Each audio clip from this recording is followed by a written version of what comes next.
It's early December here in Virginia, and we're getting our first snow. And I thought I'd take this opportunity to talk to you about a verse in the Bible that has always thought said a lot about the prophet Daniel. In this verse, in Daniel 1, verse 8, he says, He purposed in his heart that he would be obedient to God. He had been taken in captive, had been taken to Babylon, and was being asked or told to do something that would go against God's law. So he purposed in his heart that he would not break God's law. So let's open the Bible and see what this verse is all about, and let's look at the young life of Daniel in the Bible.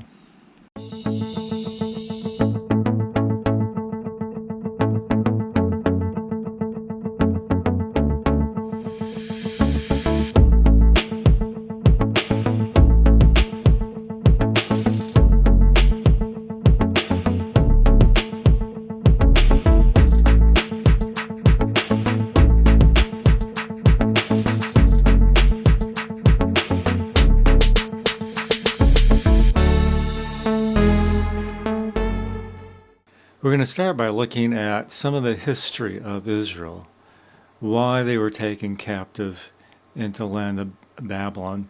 And this will give us a good background of Daniel's life, what he was experiencing.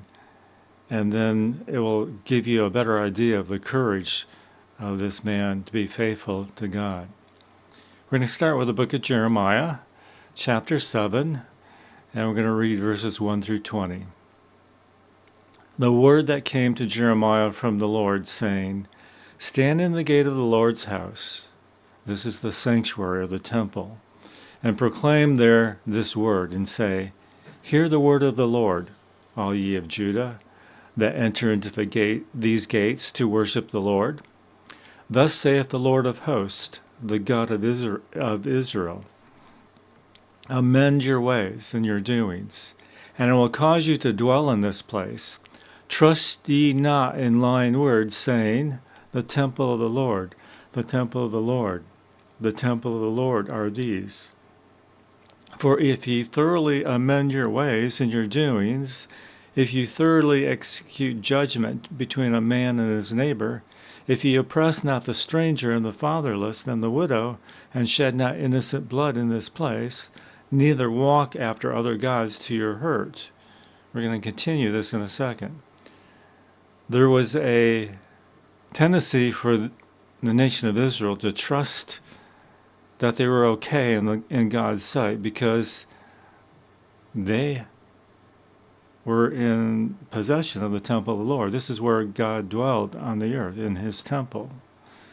And they were the caretakers, not only the caretakers of the temple, but the caretakers of the law of God.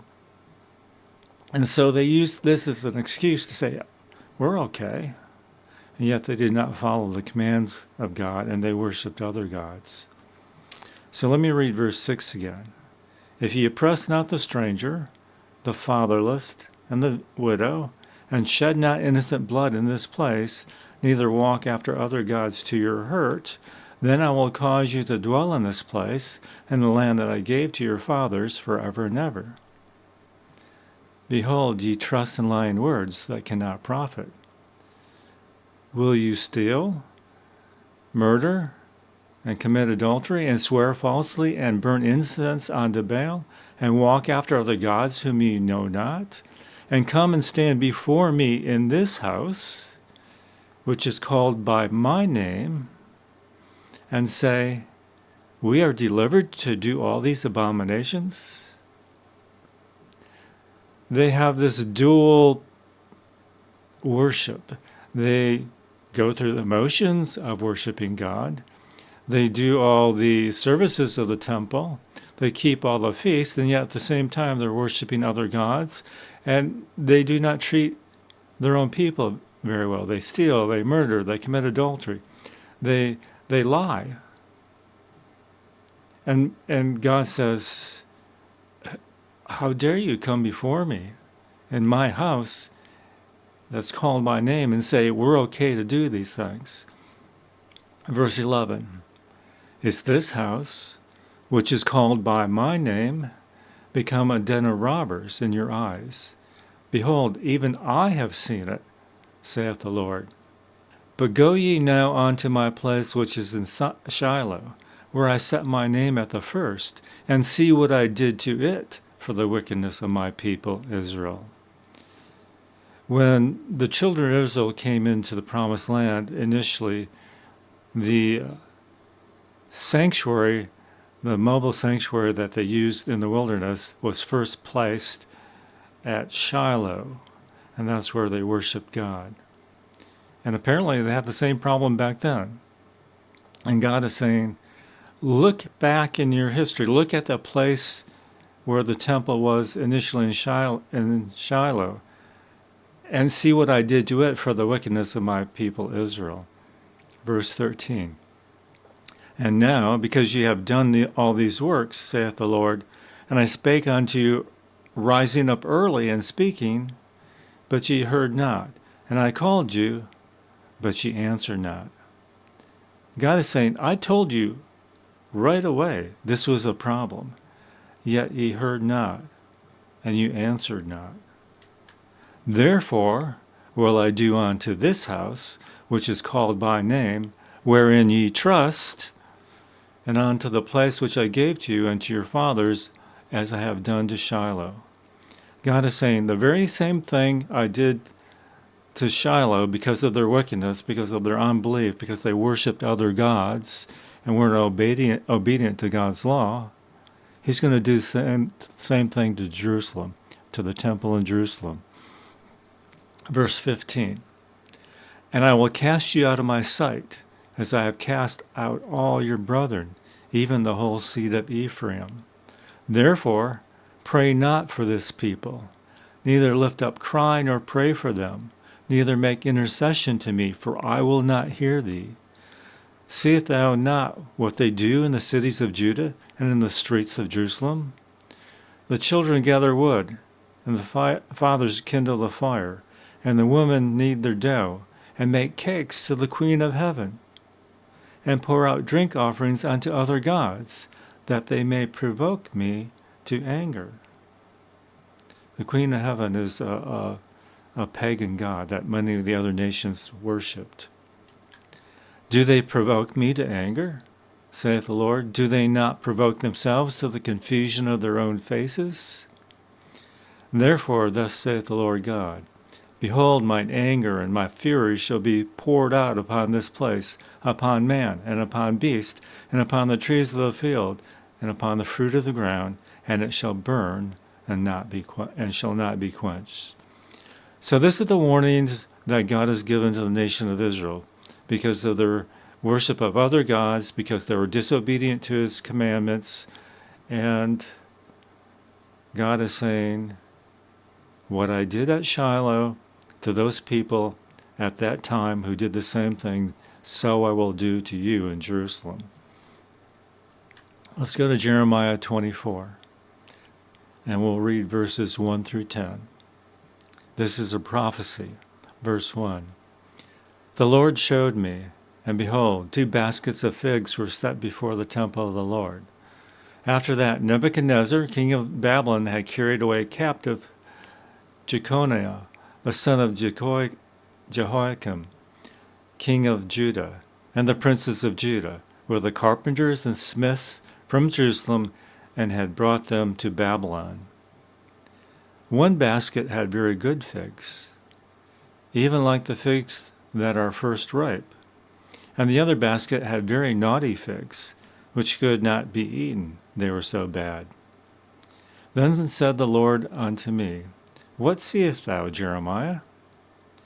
And I said, figs, the good figs, very good, and the evil, very evil, that cannot be eaten, they are so evil. Again the word of the Lord came unto me, saying, thus saith the Lord, the God of Israel, like these good figs, so will I acknowledge them that are carried away captive of Judah, whom I have sent out of this place into the land of Chaldeans, for their good. God had a people, a portion of the nation of Israel, who were faithful to him. And these are the good figs that's being talked about in this prophecy. And these are the ones that would be taken captive and be sent into Babylon for their own good, for their protection. Because we'll see as we continue on here, the Lord would treat the evil figs differently. Verse 6, "For I will set my eyes upon them for good, and I will bring them again to this land, and I will build them, and not pull them down, and I will plant them, and not pluck them up. And I will give them a heart to know me, that I am the Lord, and they shall be my people, and I will be their God, for they shall return unto me with their whole heart. And as the evil figs, which cannot be eaten, they are so evil, surely thus saith the Lord, so will I give Zedekiah the king of Judah, and his princes, and the residue of Jerusalem that remain in this land, and them that dwell in the land of Egypt, and I will deliver them to be removed into all the kingdoms of the earth for their hurt, to be a reproach, and a proverb, and a taunt, and a curse, in all places whither I shall drive them. And I will send the sword, the famine, and the pestilence among them, till they be consumed from off the land that I gave unto them and to their fathers." God was saving a portion of his children, the children of Israel, by bringing them captive into Babylon. And the rest he removed into all the rest of the kingdoms of the earth, not for their good, but for their hurt. And they would experience the sword, the famine, and the pestilence, till they be consumed from off the land which I gave unto them and to their fathers. And so we begin to look at the time of Daniel. In Daniel chapter 1, verses 1 through 2, this is what it says. "In the 3rd year of the reign of Jehoiakim, king of Judah, Nebuchadnezzar, king of Babylon, came to Jerusalem and besieged it. And the Lord gave Jehoiakim, king of Judah, into his hand, with part of the vessels of the house of God, which he carried into the land of Shinar to the house of his God. And he brought the vessels into the treasure house of his God." This is the situation which Daniel is living in. He was part of the basket of the good figs, which God was trying to preserve for their good, so that they would eventually come out of Babylon and become his faithful servants again. So let's look a little bit more about this in 2 Kings verses 10 through 17. "At that time the servants of Nebuchadnezzar, king of Babylon, came up against Jerusalem, and the city was besieged. And Nebuchadnezzar, king of Babylon, came against the city, and his servants besieged it. And Jehoiakim, the king of Judah, went out to the king of Babylon." I mean, he surrendered. "He and his mother, and his servants, and his leaders, and his eunuchs, and the king of Babylon took him in the 8th year of his reign. And he carried out from there all the treasures of the house of Jehovah, and the treasures of the king's house, and cut in pieces all the vessels of gold which Solomon, king of Israel, had made in the temple of Jehovah, as Jehovah had said. And he carried away all Jerusalem, and all the leaders, and all the mighty men of war, 10,000 captives, and all the craftsmen and smiths. None remained except the poorest sort of the people of the land. And he carried away Jehoiakim to Babylon, and the king's mother, and the king's wives, and his eunuchs, and the mighty of the land he carried in the captive from Jerusalem to Babylon. And the king of Babylon brought the captive to Babylon all the men of might, 7,000 of them, and 1,000 craftsmen and smiths, and all who were strong and able for war. And the king of Babylon made Mattaniah, his father's brother, king in his place, and he changed his name to Zedekiah." Now let's go to the account of Daniel in Daniel chapter 1. We're going to be reading the whole chapter, verses 1 through 21. "In the 3rd year of the reign of Jehoiakim, king of Judah, came Nebuchadnezzar, king of Babylon, unto Jerusalem, and besieged it. And the Lord gave Jehoiakim, king of Judah, into his hand, with part of the vessels of the house of God, which he carried into the land of Shinar, into the house of his God. And he brought the vessels into the treasure house of his God. And the king spake unto Ashpenaz, the master of his eunuchs, that he should bring certain of the children of Israel, and of the king's seed, and of the princes, children in whom was no blemish, but well favored, and skilled in all wisdom, and cunning in knowledge, and understanding science, and such as had ability in them to stand in the king's palace, and whom they might teach the learning and the tongue of the Chaldeans. So part of this process of bringing captives into Babylon was bringing the best of the people of Israel, including their children. Children had a lot of promise in terms of being very intelligent, had a lot of skills. And the goal was to teach them the learning and the tongue of the Chaldeans. They were teaching them the ways and the doctrines and the way of the Chaldeans to transform them into the people of Babylon. Verse 5, And the king appointed them a daily provision of the king's meat, and of the wine which he drank, so nourishing them 3 years, that the end thereof they might stand before the king. Now among these were of the children of Judah, Daniel, Hananiah, Mishael, and Azariah, unto whom the prince of the eunuchs gave names, for he gave unto Daniel the name of Belteshazzar, and to Hananiah of Shadrach, and to Mishael of Meshach, and to Azariah of Abednego. So names are important. The name Daniel in Hebrew means God is my judge. Hananiah means gift of the Lord. Mishael means that he is a strong God. And Azariah means the help of the Lord. All these names of these young men pointed people to the one true God of Israel. Now, the Babylonians decided to change their names.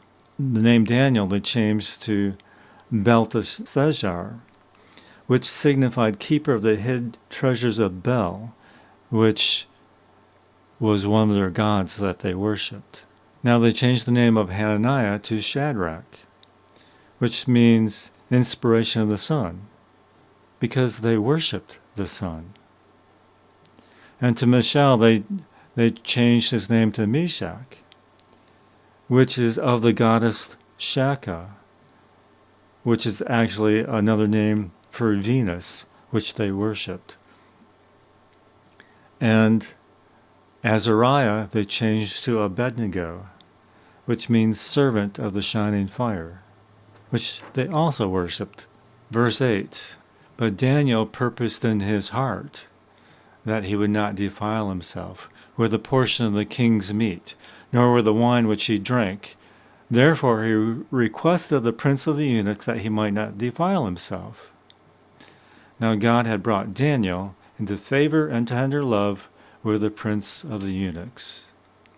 So what is this all about? Daniel purposed in his heart that he would not defile himself with a portion of the king's meat. Daniel understood that this portion of the king's meat and the king's wine, God had forbidden him to eat. Some of it was unclean food that God had told his people they were not to partake of this.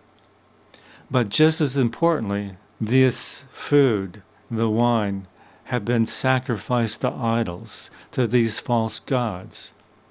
And God said you are not to partake of these things. All his 3 Hebrew friends had to make the same choice.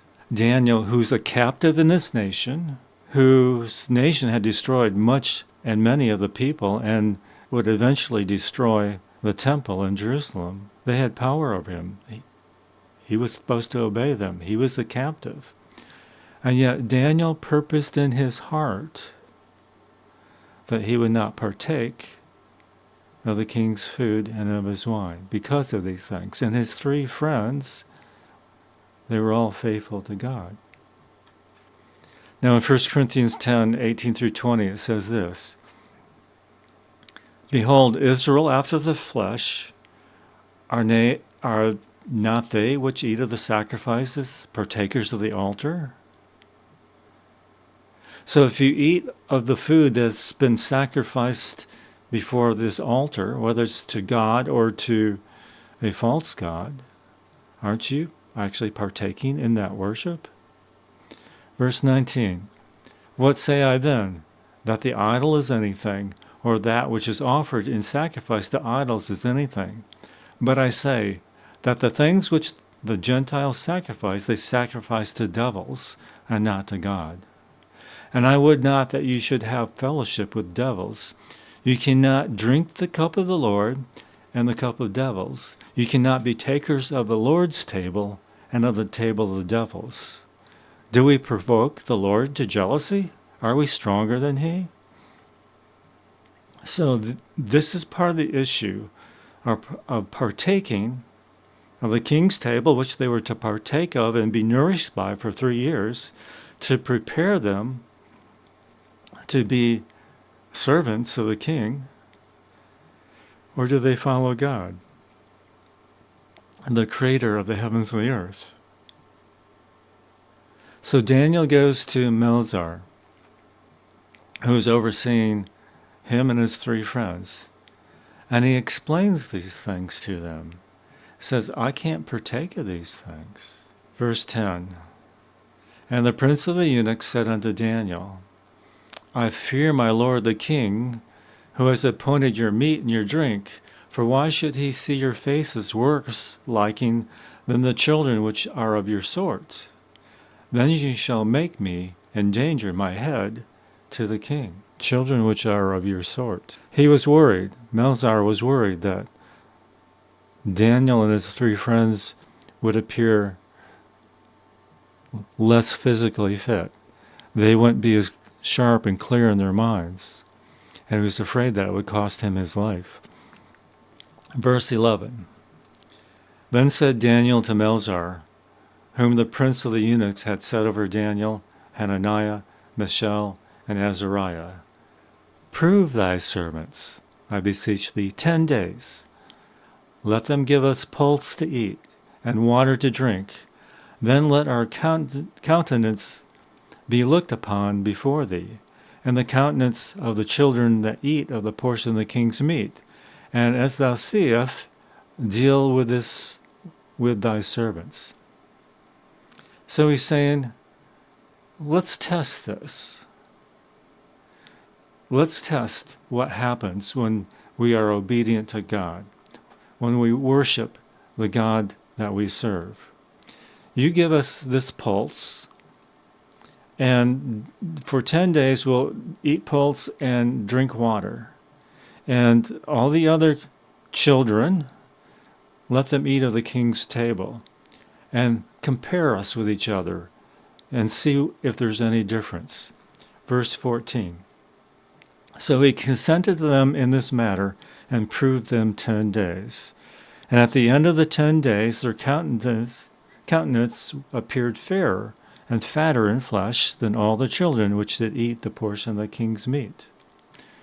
So here Daniel had decided to be faithful to God, to have this test. And Melzar agreed. And so they gave Daniel and his friends pulse, which is grains and vegetables, natural things grown out of the earth, and water to drink. And this was the results. And thus Melzar took away the portion of their meat and the wine that they should drink, and gave them pulse. And as for these 4 children, God gave them knowledge and skill in all learning and wisdom. And Daniel had understanding in all the visions and dreams. They continued to not partake of the king's table. They continued to drink water and eat pulse. And this was the results. God gave them knowledge and skill in all learning and wisdom. And Daniel had understanding in all visions and dreams. And we'll look at this in another video. Verse 18. Now at the end of the day that the king had said he should bring them in, remember, after 3 years, they were to partake of the king's table, to be nourished by it. Then the prince of the eunuchs brought them in before Nebuchadnezzar. And the king communed with them. And among them all was found none like Daniel, Hananiah, Mishael, and Azariah. Therefore stood they before the king. And in all matters of wisdom and understanding that the king inquired of them, he found them 10 times better than all the magicians and astrologers that were in all his realm. And Daniel continued even unto the first year of King Cyrus. Daniel purposed in his heart. He purposed that he was going to be obedient to God. He knew what was right and wrong.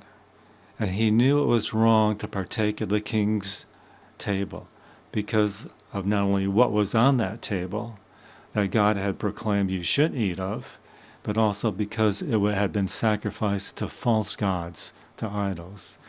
And he determined in his heart that he was going to be faithful to God, as well as his 3 friends. What have you purposed in your heart? Have you purposed to be faithful to God, to be obedient to him, to be a follower of his Son, Jesus Christ? Or do you think, well, it doesn't really matter. I mean, these things are okay. It's just food and water. Do you see the difference that it makes you think about where you are in your life in relationship to God? Will you purpose in your heart to be faithful to him? May God bless you as you continue to study his word.